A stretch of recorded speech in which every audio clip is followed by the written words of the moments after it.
किसान आंदोलन के उस खालिस्तानी चरित्र की बात करेंगे जो डिकोड किया जा चुका है। हम पिछले 3 दिनों से आपको ये बता रहे हैं और कोशिश कर रहे हैं कि कैसे विदेश में सक्रिय खालिस्तानी ताकतें आपके सामने रखे जो भारत के किसान आंदोलन का इस्तेमाल कर रही है। आज इसका सबूत मिल चुका है। आज हमारे पास कनाडा के एक खालिस्तानी मो धालीवाल का 3 मिनट 18 सेकंड का एक वीडियो आया है जिसमें वो किसान आंदोलन के बहाने खालिस्तान की बात कर रहा है, वो लोगों को भड़का रहा है। वो वही मो धालीवाल है जिसने क्लाइमेट एक्टिविस्ट ग्रेटा थर्नबर्ग को टूल किट बनाकर दिया था, जो ग्रेटा ने ट्वीट किया था। इस टूल किट के बारे में हम आपको कल बता चुके हैं पहले भी कि इसमें भारत विरोध की क्या कार्यप्रणाली है, वो सब कुछ डिटेल में लिखी हुई थी। इस टूल किट पर खबर यह है कि आप दिल्ली पुलिस ने गूगल से वो आईपी एड्रेस और लोकेशन मांगा है जिसके जरिए सोशल मीडिया पर ये टूल किट वाले दस्तावेज बनाए गए हैं। पुलिस सूत्रों के मुताबिक गूगल को इसीलिए लिख रहे हैं जिससे ये पता चल सके कि किसने इन डॉक्यूमेंट्स को इनफैक्ट तैयार किया है, ये कहां से अपलोड किए गए हैं। पुलिस की जांच अपनी जगह है, लेकिन ये सबूत मिल चुके हैं कि किसान आंदोलन में खालिस्तानी अपना एजेंडा तलाश रहे हैं। आपका कहना है कि जो इस देश में खेती करता है वो आतंकवादी है, मतलब देश के 60% लोग आतंकवादी हैं।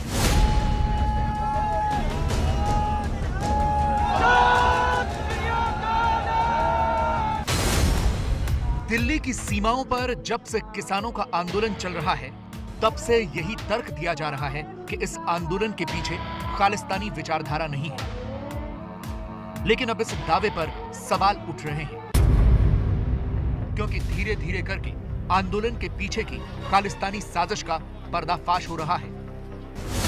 यह है मो धालीवाल, कनाडा में रहता है और खालिस्तान का समर्थक है। मो धालीवाल के बारे में कल हमने आपको मास्टर स्ट्रोक में बताया था कि मो धालीवाल पोएटिक जस्टिस फाउंडेशन नाम की एक वेबसाइट चलाता है। ग्रेटा थनबर्ग ने भारत के खिलाफ साजिश का जो टूल किट जारी किया था वो मो धालीवाल की इसी पोएटिक जस्टिस फाउंडेशन ने ही तैयार किया था।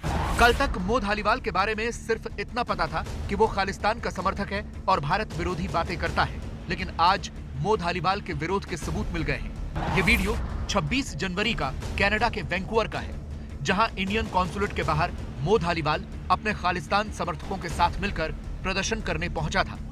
इस प्रदर्शन में उसने सीधे सीधे किसान आंदोलन को खालिस्तान से जोड़ा है। उसने कहा है कि अगर कृषि कानून कल वापस होते हैं तो ये कोई जीत नहीं है। कृषि कानूनों की वापसी के साथ इस लड़ाई की शुरुआत होगी, ये यहाँ खत्म नहीं होगी।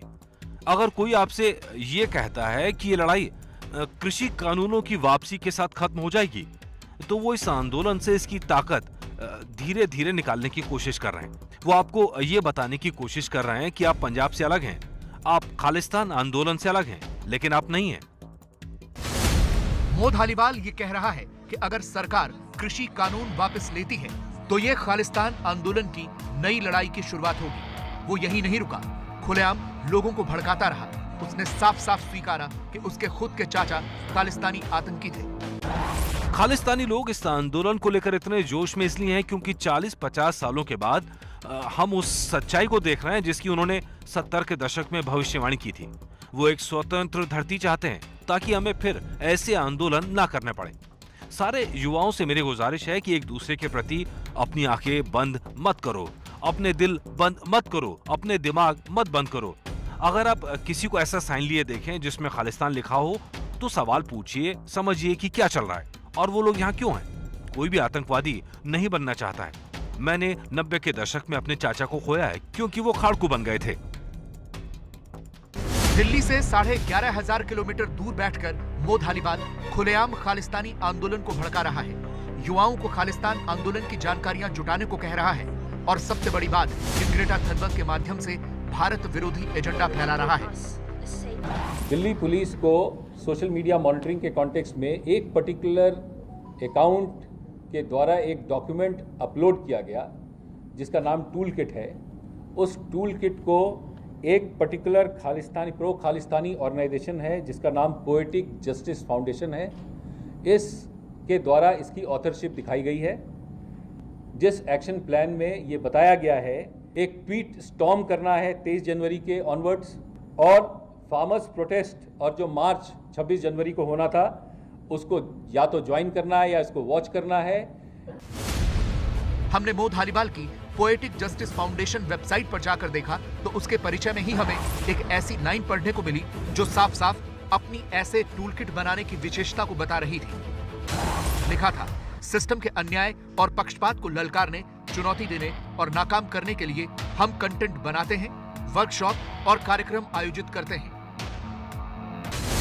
इसी वेबसाइट पर साफ साफ लिखा हुआ था कि अभी वो भारत के किसान आंदोलन में शामिल हैं। अभी हम उस किसान आंदोलन के साथ सक्रियता से जुड़े हुए हैं जिसने पूरी दुनिया में रहने वाले भारतीय समुदाय को किसानों के प्रति भारत की दमनकारी नीतियों के खिलाफ जागृत किया है। और इसी के बनाए टूलकिट को ग्रेटा थनबर्ग ने जारी किया था, जिसमें भारत विरोध की कार्यप्रणाली बताई गई थी। ग्रेटा के अलावा पॉप स्टार रिहाना, अमेरिकी उपराष्ट्रपति की भतीजी मीना हैरिस और पॉर्न स्टार मिया खलीफा ने भी किसान आंदोलन के पक्ष में ट्वीट किया था, जिसके बाद ये सवाल उठे थे कि भारत के मामलों में विदेशियों का दखल क्यों। इसके खिलाफ भारत के तमाम बड़े बड़े सेलिब्रिटीज ने ट्वीट किया था।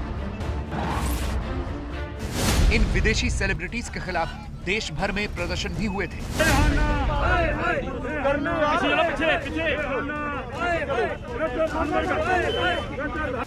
कमला हैरिस की भतीजी मीना हैरिस ने ऐसे ही एक प्रदर्शन की तस्वीर ट्वीट करते हुए लिखा है, मैंने भारतीय किसानों के समर्थन में मानवाधिकारों की बात की और प्रतिक्रिया देखिए।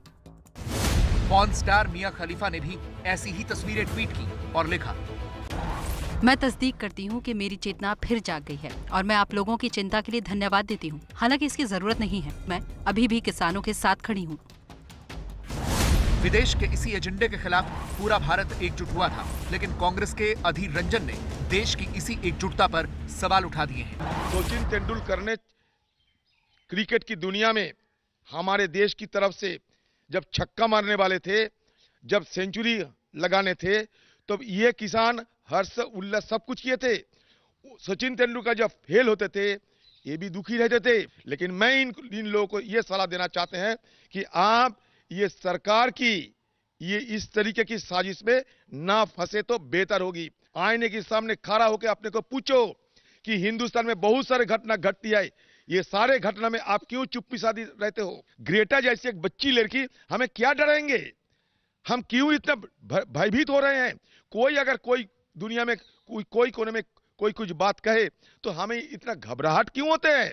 सरकार इतना अपने को इतना कमजोर क्यों सोचते हैं? जितने कलाकारों ने, जितने सेलिब्रिटीज ने ये लिखा है, सबको हम बड़े सम्मान करते हैं, आदर करते हैं, लेकिन सच को सच कहो, गलत को गलत कहो, नहीं तो आपका जो फैन है वो भी थोड़ा आहत होंगे।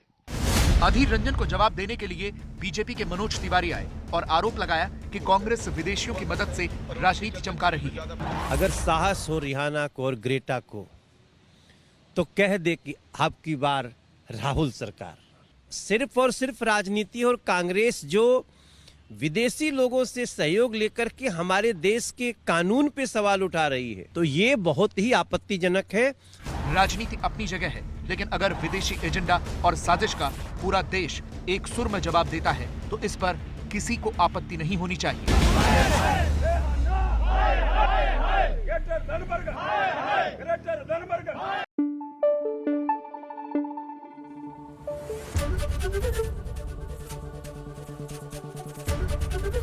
एबीपी न्यूज आपको रखे आगे।